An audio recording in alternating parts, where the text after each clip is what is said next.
We start with the very latest on that deadly shooting in Buffalo over the weekend. The White House says the president and the First Lady will visit the city tomorrow to, quote, grieve with the community. Speaking at the National Peace Officers Memorial Service in Washington yesterday, President Biden addressed what the Department of Justice is investigating as an act of racially motivated domestic extremism. The lone gunman, armed with weapons of war and hate-filled soul, shot and killed 10 innocent people in cold blood. We must all work together to address the hate that remains a stain on the soul of America. The hearts are heavy once again, but a resolve must never, ever waver. Meanwhile, we are learning more about the alleged shooter in the attack. Police say an 18-year-old from Conklin, New York, traveled more than 200 miles from his home on Saturday to the grocery store in Buffalo, where he allegedly killed 10 people and injured 3 others and live streamed it. A law enforcement official told NBC News the suspect was investigated by New York State Police last year for making a threatening statement in June when he was a minor. The threat was about wanting to carry out a shooting, according to a different senior law enforcement official.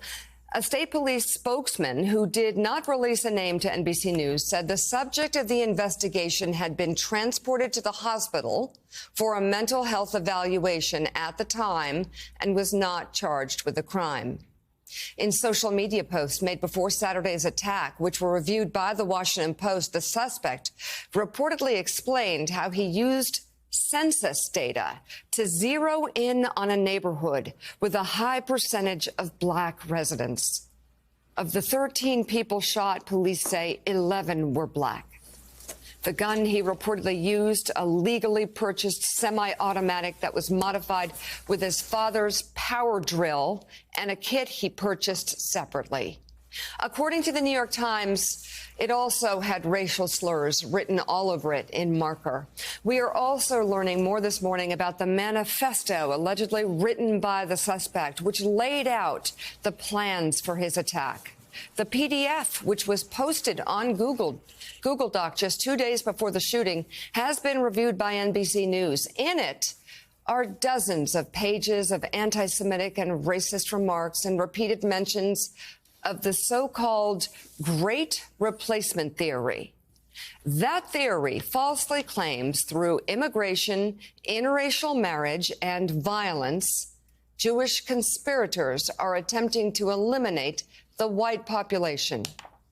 Those beliefs have been pushed by a growing number of far-right commentators in recent years and cited by multiple mass shooters. One such incident in 2019, where a white supremacist killed 51 people at 2 New Zealand mosques, was mentioned repeatedly in the alleged manifesto of the Buffalo suspect.